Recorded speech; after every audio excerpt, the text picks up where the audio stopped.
ಎಲ್ಲರಿಗೂ ನಮಸ್ಕಾರ. ನಾನು ಪೂಜಾ. ಇವತ್ತಿನ ವಿಡಿಯೋದಲ್ಲಿ ನಾನು ನನ್ನ ನಾದಿನಿಗೆ ಬಾಗಿನ ಕೊಡೋದಿತ್ತು. ಆ ವಿಡಿಯೋನ ನಿಮ್ಮ ಜೊತೆ ಶೇರ್ ಮಾಡ್ತಾ ಇದ್ದೀನಿ. ಯಾರೆಲ್ಲ ನನ್ನ ಯೂಟ್ಯೂಬ್ ಚಾನಲ್ನ ಮೊದಲು ನೋಡ್ತಾ ಇದ್ದೀರಾ ದಯವಿಟ್ಟು ಸಬ್ಸ್ಕ್ರೈಬ್ ಮಾಡ್ಕೊಳ್ಳಿ. ಹಾಗೆ ಲೈಕ್ ಮಾಡಿ, ಕಮೆಂಟ್ ಮಾಡಿ, ಶೇರ್ ಮಾಡಿ, ಎಲ್ಲರೂ ಸಪೋರ್ಟ್ ಮಾಡಿ. ನಮ್ಮ ಯಜಮಾನ್ರಿಗೆ ಒಬ್ಬಳೇ ತಂಗಿ ಇರೋದು, ಹಾಗಾಗಿ ನಾವಿವತ್ತು ಅವ್ರಿಗೆ ಬಾಗಿನ ಕೊಡೋದಿತ್ತು. ಸೊ ಹಂಗಾಗಿ ಲಗ್ಗೆರೆಗೆ ಹೋಗ್ತಾ ಇದ್ದೀವಿ. ಇಲ್ಲಿ ನೀವೇ ನೋಡ್ತಾ ಇರ್ಬೋದು, ಹಣ್ಣು ಹಂಪಲೆಲ್ಲ ತೊಗೋತಾ ಇದ್ದಾರೆ ನಮ್ಮ ಯಜಮಾನ್ರು. ನಾನು ತೊಗೋತಾ ಇಲ್ಲ, ಯಾಕಂದರೆ ನೀನು ಅಷ್ಟು ತೊಗೊಂಡೆ ಇಷ್ಟು ತೊಗೊಂಡೆ ಅಂತ ಅವ್ರ ಹತ್ರ ನನಗೆ ಕಮೆಂಟ್ ಕೇಳೋದಕ್ಕಾಗಲ್ಲ. ಸೊ ಎಷ್ಟಾದರೂ ತೊಗೊಂಬಿಡು ನಿನ್ನ ತಂಗಿಗೆ ಅಂತ ಹೇಳ್ಬಿಟ್ಟು ನಾನು ಸುಮ್ಮನೆ ಇದ್ದೀನಿ. ಯಾಕಂದರೆ ಅವರಿಗೆ ತೃಪ್ತಿ ಆಗೋ ಥರ ತೊಗೊಂಡ್ರೆ ಅವ್ರಿಗೊಂದು ಖುಷಿ ಆಗುತ್ತೆ. ಈಗ ನಾವು ಎಷ್ಟೇ ಚೆನ್ನಾಗಿ ತೊಗೊಂಡಿದ್ರು ಅವ್ರಿಗೆ ಇದನ್ನು ಇಷ್ಟು ತೊಗೊಂಡಿದ್ದೀಯಾ ಅದನ್ನು ಅಷ್ಟು ತೊಗೊಂಡಿದ್ದೀಯಾ ಅಂತ ಹೇಳ್ತಾರೆ. ಹಂಗಾಗಿ ನಾನು ತೊಗೊತಾ ಇಲ್ಲ, ನೀನೇ ತೊಗೊಂಬಿಡು ಅಂತ ಬಿಟ್ಬಿಟ್ಟಿದ್ದೀನಿ. ಗೌರಿ ಹಬ್ಬ ಬಂತು ಅಂದರೆ ಸಾಕು ಎಲ್ಲ ಹೆಣ್ಮಕ್ಳಿಗೂ ತುಂಬ ಖುಷಿ ಆಗ್ತಾ ಇರುತ್ತೆ. ಅವ್ರ ತವರಿಂದ ಬಾಗಿನ ಬರೋದನ್ನೇ ಕಾಯ್ತಾ ಇರ್ತಾರೆ. ನಿಜವಾಗ್ಲೂ ಗೌರಿ ಹಬ್ಬ ಅನ್ನೋದು ಹೆಣ್ಮಕ್ಳಿಗೆ ಎಷ್ಟು ವಿಶೇಷ ಅಂದರೆ ಅದನ್ನು ಮಾತಲ್ಲಿ ಹೇಳೋಕ್ಕಾಗಲ್ಲ. ಇಲ್ಲಿ ಹಣ್ಣೆಲ್ಲ ತೊಗೊಂಡಾಯಿತು. ಇವಾಗ ನಾವು ನಮ್ಮ ಮನೆಗೆ ಹೋಗ್ತಾ ಇದ್ದೀವಿ. ಇನ್ನೂ ಎಲೆ ಅಡಿಕೆ ಇನ್ನೂ ಏನೇನೋ ತೊಗೋಬೇಕು, ಬಟ್ ಅದನ್ನೆಲ್ಲ ಅಲ್ಲಿ ನಮ್ಮ ಮನೆ ಹತ್ರ ತೊಗೊಂಡು ಆಮೇಲೆ ನಾವು ನಮ್ಮ ನಾದಿನಿ ಮನೆಗೆ ಹೋಗಬೇಕು. ನಾವಿವಾಗ ನಮ್ಮ ಮನೆ ಹತ್ರ ಬಂದ್ವಿ. ನಮ್ಮ ಯಜಮಾನರು ಫೋನ್ ಮಾಡಿ ಹೇಳ್ತಾ ಇದ್ದಾರೆ ಅವ್ರ ತಂಗಿಗೆ ನಾವು ಬರ್ತಾ ಇದ್ದೀವಿ ಅಂತ. ಅವ್ರ ಜೊತೆ ಮಾತಾಡ್ತಾ ಇದ್ದಾರೆ. ಇಲ್ಲಿ ನಮ್ಮ ಮಗಳು ನಮಗೋಸ್ಕರ ವೆಯ್ಟ್ ಮಾಡ್ತಾ ಇದ್ದಾಳೆ, ನೀವೇ ನೋಡಿ. ಆದ್ಯಾ ಹಾಯ್ ಮಾಡು, ಹಾಯ್ ಮಾಡು. Good morning. Flying kiss. Good morning. Flying kiss. ನಮ್ಮ ಮನೆಯವರು ಎಲ್ಲ ಬಾಗಿನಕ್ಕೆ ಏನೇನು ಬೇಕು ಎಲ್ಲ ತೊಗೊಂಡು ಬಂದಾಯಿತು. ಇವಾಗ ನಾವು ನಾದಿನಿ ಮನೆಗೆ ಹೋಗ್ತಾ ಇದ್ದೀವಿ. ಈರುಳ್ಳಿ ತೊಗೊಬರೋಕೆ ಹೇಳಿದ್ರು, ಇಲ್ಲಿ ತೊಗೋತಾ ಇದ್ದಾರೆ. ಅವ್ರಿಗೆ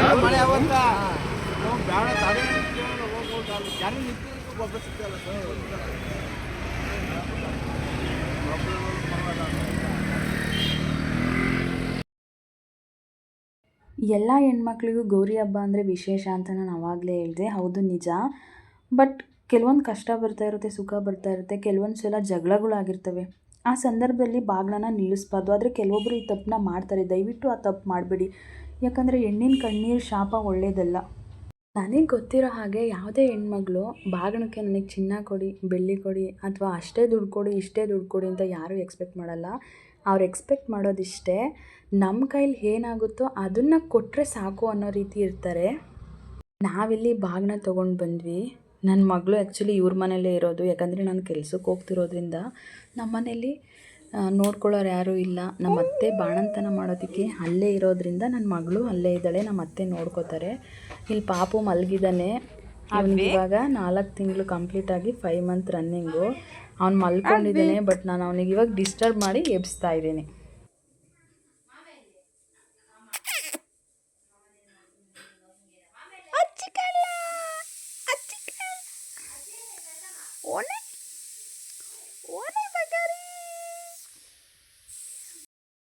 ಅವನಿಲ್ಲಿ ನನ್ನನ್ನು ತುಂಬ ಗಾಬರಿಯಾಗಿ ನೋಡ್ತಾ ಇದ್ದಾನೆ. ಯಾಕಂದರೆ ನಾನು ಆಲ್ರೆಡಿ ಬಂದೇ 1 ವಾರ ಆಯಿತು.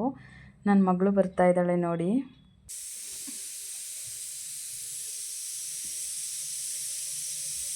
ಪಾಪನ್ ಮಾತಾಡ್ಸದಿ? ಪಾಪನ್ ಮಾತಾಡ್ಸ.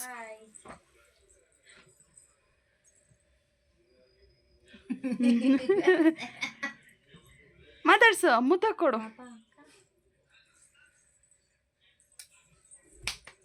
ಕ್ಲಾಪ್ಸ್.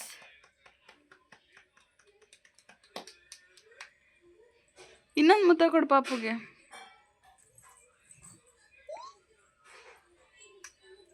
ತಾತ ಇಲ್ಲೇ? ತಾತ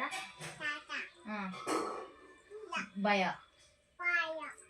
ಅಕ್ಕ ಅಕ್ಕ ಭಯ.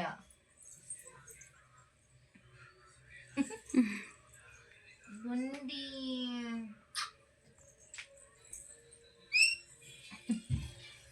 ಊರಿಂದ ನನ್ನ ತಂಗಿ ನನಗೆ ಬಾಗಿನ ತೊಗೊಂಡು ಬಂದಿದ್ಲು. ಅವಳಿಗೆ ಕಾಲೇಜ್ ರಜಾ ಇತ್ತು, ಹಾಗಾಗಿ ನಾನು ಇಲ್ಲೇ ಉಳಿಸ್ಕೊಂಡೆ. ಅವಳು ನೋಡ್ಕೋತಾಳೆ ನನ್ನ ಮಗಳನ್ನ ಅಂತ ಹೇಳ್ಬಿಟ್ಟು ನಮ್ಮ ಮನೆಗೆ ಕರ್ಕೊಂಡೋಗಿದ್ವಿ. ಇಲ್ಲಿಂದ ನಾವು ಕರ್ಕೊಂಡೋಗಿ 5 ಡೇಸ್ ಆಗಿತ್ತು. ಅವಳು 5 ದಿನ ಆದಮೇಲೆ ಮಗುನ ನೋಡ್ತಾ ಇದ್ದಾಳೆ. ಅದಕ್ಕೆ ಜಾಸ್ತಿ ಎಂಥೂಸಿಯಾಸಮ್ ಆಗಿದ್ದಾಳೆ. ಅವನ ಹತ್ರ ಬಿಡ್ತಾ ಇಲ್ಲ, ಅಷ್ಟು ಅವನಿಗೆ ಹಿಂಸೆ ಕೊಡ್ತಾ ಇದ್ದಾಳೆ. ನೀವೇ ನೋಡ್ತಾ ಇರ್ಬೋದು. ಪಾಪ ಪಾಪ ಅಂತ ತುಂಬ ಇಷ್ಟಪಡ್ತಾಳೆ ಅವನನ್ನು.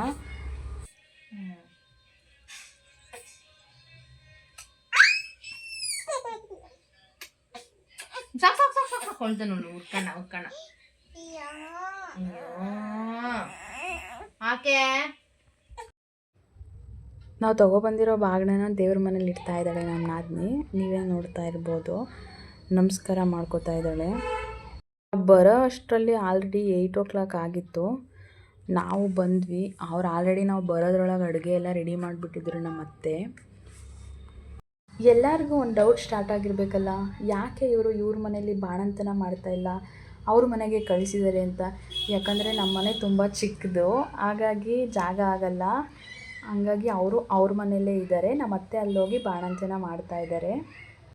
ನಾನು ಆವಾಗಲೇ ಹೇಳಿದೆ, ನಾವು ಹೋಗೋದ್ರೊಳಗೆ ಆಲ್ರೆಡಿ ನಮ್ಮ ಅತ್ತೆ ಅಡುಗೆ ಮಾಡಿದ್ರು ಅಂತ. ಹೌದು, ಚಿಕನ್ ಸಾಂಬಾರು, ಮುದ್ದೆ, ಅನ್ನ ಮತ್ತು ಕಾಳು ಮಾಡಿದರು. ಆದರೆ ಮೆಂತ್ಯ ಮುದ್ದೆ ಮಾಡಿದ್ರು. ಯಾಕಂದರೆ ರಾಗಿ ಹಿಟ್ಟು ಖಾಲಿ ಆಗಿತ್ತು. ಹಾಗಾಗಿ ಬಾಣಂತಿ ಸ್ಪೆಷಲ್ಲು, ಬಾಣಂತಿಗೋಸ್ಕರ ಮಾಡಿಟ್ಟಿರೋದು ಇದನ್ನೇ ಮಾಡಿದರು. ಏನೇ ಹೇಳಿ, ಚಿಕನ್ ಸಾಂಬಾರು ಜೊತೆಗೆ ರಾಗಿ ಮುದ್ದೆನೇ ಸೂಪರ್ ಕಾಂಬಿನೇಷನ್ನು.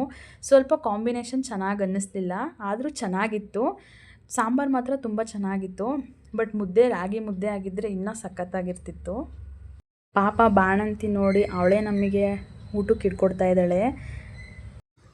ಅಡುಗೆ ಎಲ್ಲ ಚೆನ್ನಾಗಿತ್ತು, ನಮ್ಮ ಅತ್ತೆನೇ ಮಾಡಿದ್ರು. ಬಾಣಂತನದಲ್ಲಿ ಮೆಂತ್ಯ ಮುದ್ದೆನ ಏನಕ್ಕೆ ಕೊಡ್ತಾರೆ ಅಂದರೆ, ಸೊಂಟಕ್ಕೆ ಶಕ್ತಿ ಬರಲಿ ಅಂತ. ತುಪ್ಪದ ಜೊತೆ ಕೊಡ್ತಾರೆ ಇದನ್ನು. ಚೆನ್ನಾಗಿರುತ್ತೆ, ಸ್ವಲ್ಪ ಕಹಿ ಇರುತ್ತೆ, ತಿನ್ನಬೇಕಷ್ಟೇ, ತುಂಬ ಒಳ್ಳೆಯದು. ಆ್ಯಕ್ಚುಲಿ ಮೆಂತ್ಯ ಮುದ್ದೆ ಜೊತೆ ತುಪ್ಪ ಸೂಪರ್ ಕಾಂಬಿನೇಷನ್ನು, ಚೆನ್ನಾಗಿರುತ್ತೆ. ಇದನ್ನು ತುಂಬ ಇಷ್ಟಪಟ್ಟು ತಿನ್ನೋರು ಇರ್ತಾರೆ, ಅದೇ ರೀತಿ ಕಷ್ಟ ಅನ್ನೋರು ಇರ್ತಾರೆ.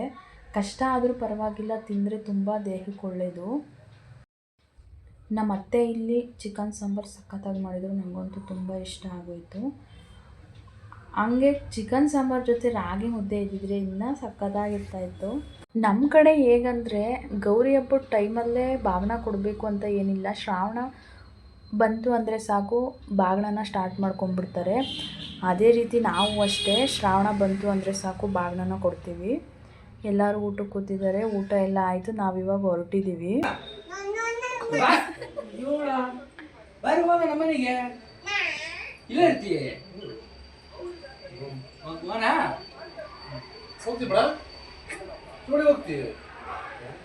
ಬಾಯ್ ಆದ್ಯಾ. ಆದ್ಯ ನಮ್ಮ ಜೊತೆ ಬರ್ತಾ ಇಲ್ಲ, ನಮಗೆ ಬಾಯ್ ಮಾಡ್ತಾ ಇದ್ದಾಳೆ. ಅವ್ರ ಅಣ್ಣ ಹಬ್ಬಕ್ಕೆ ಸೀರೆ ತಗೋ ಅಂತ ತಂಗಿಗೆ ಕಾಸು ಕೊಡ್ತಾ ಇದ್ದಾರೆ.